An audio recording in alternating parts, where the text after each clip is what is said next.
व्यवस्थित कर लीजिए आप लोग, जब बोलेंगे तभी चालू करेंगे।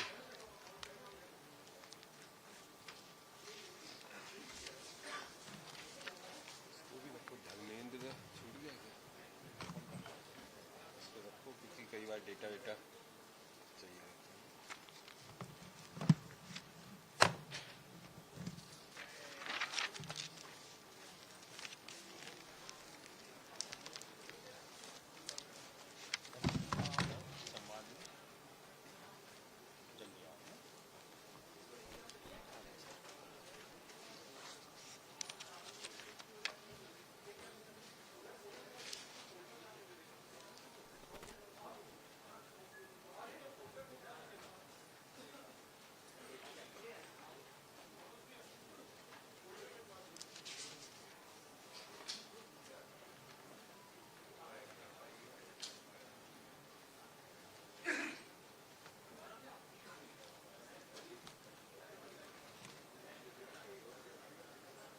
उपलब्ध हो जाएंगे आपकी अपनी सीट पे। मैं माननीय मंत्री महोदय से अनुरोध करूंगा कि कृपया प्रेस कॉन्फ्रेंस शुरू करें।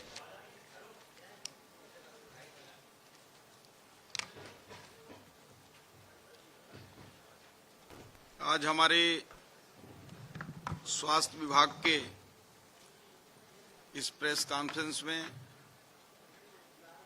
हमारे विभाग के सचिव श्री अमित कटारिया जी, हमारे commissioner medical education Ritesh Agarwal ji, हमारे controller food and drugs Deepak Agarwal ji, हमारे एमडी एनएचएम रणवीर शर्मा जी और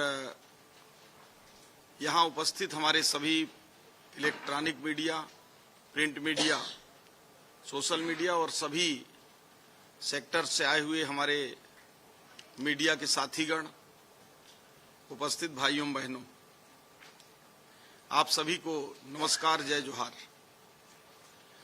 जैसा कि आप सब लोग लगातार स्वास्थ्य विभाग के ऊपर सुबह से लेकर शाम तक की एक्टिविटीज पर आप सबकी भी नजर रहती है और गांव से लेकर हमारे जो टर्सरी केंद्र हैं वहां तक आप सब लोगों की उपस्थिति सदैव सहयोगात्मक रहा है और जो भी आप लोगों के सुझाव हम तक प्राप्त होते हैं उसको हम लोग सुदृढ़ करने का, सुधारने का सतत प्रयास करते हैं।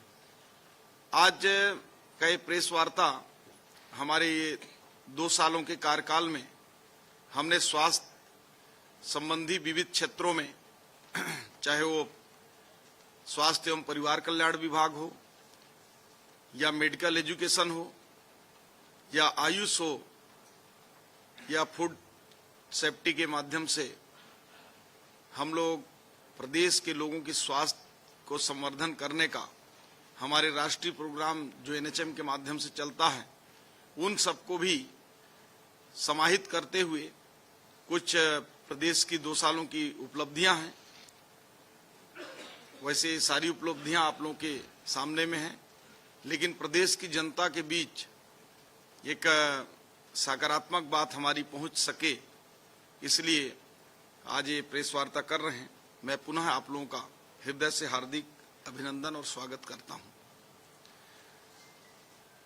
हमारा जिस प्रकार से प्रदेश में स्वास्थ्य की जो सुविधाएं 2 साल पहले जिस स्थिति में हमको मिला और उस स्थिति में शुरुआत में हमारे चाहे वो बड़ा संस्थान मेकाहारा हो या गांव का उप स्वास्थ्य केंद्र हो या फिर हमारे जिला हॉस्पिटल या पीएचसी या सीएचसी हो, हम देखेंगे कि लोगों का विश्वास पूरी तरह से स्वास्थ्य विभाग के जो प्रणाली है, इलाज की व्यवस्था है, उससे कोसों दूर नजर आ रहा था। हमने प्रारंभिक चरण में लोगों का विश्वास अर्जित करने का काम किया। हॉस्पिटलों में अच्छी दवाइयां, डॉक्टरों की स्थापना, गुणवत्ता युक्त दवाइयां उपलब्ध कराना, इस प्रकार से लगातार 2 सालों के मेहनत में मुझे कहते हुए हर्ष हो रहा है कि पूरे प्रदेश में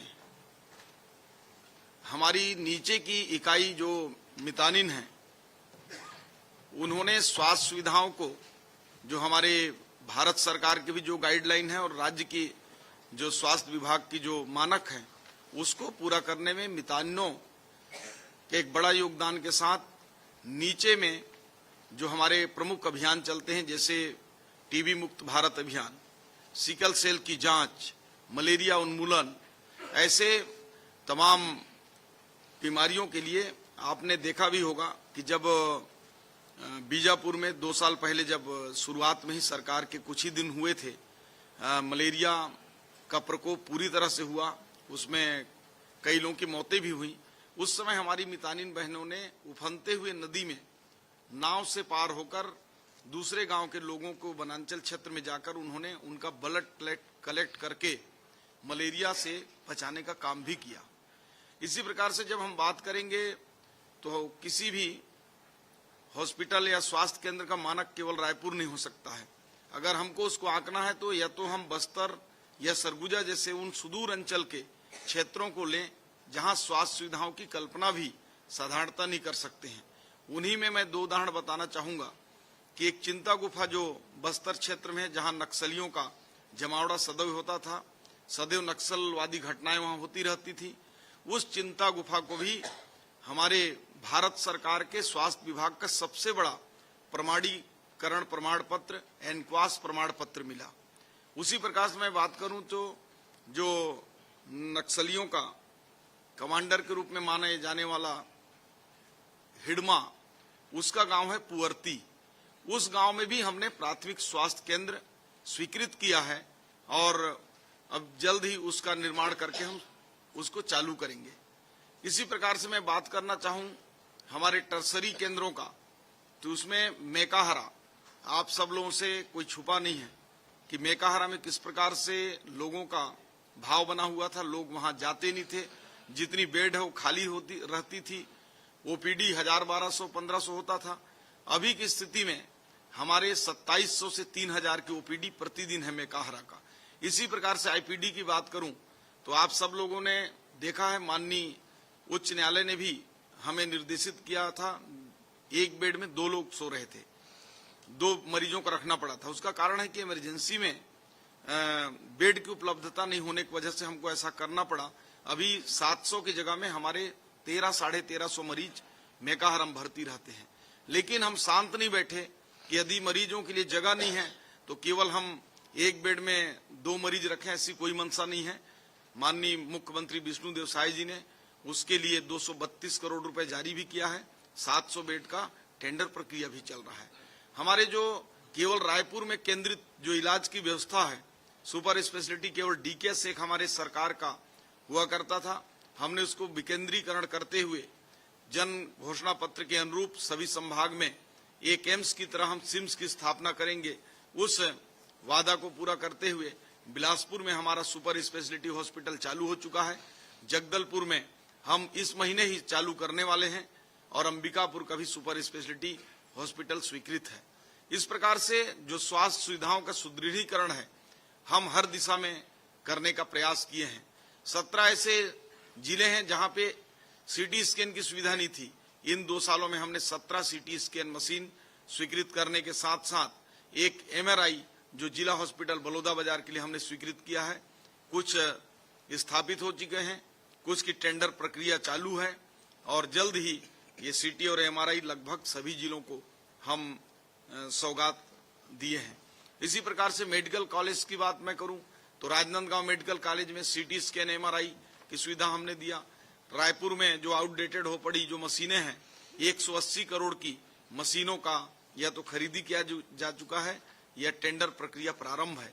इस प्रकार से जो प्रदेश में संचालित जो हमारे टर्सरी केंद्र हैं उनको भी सुदृढ़ करने का हमने काम किया है।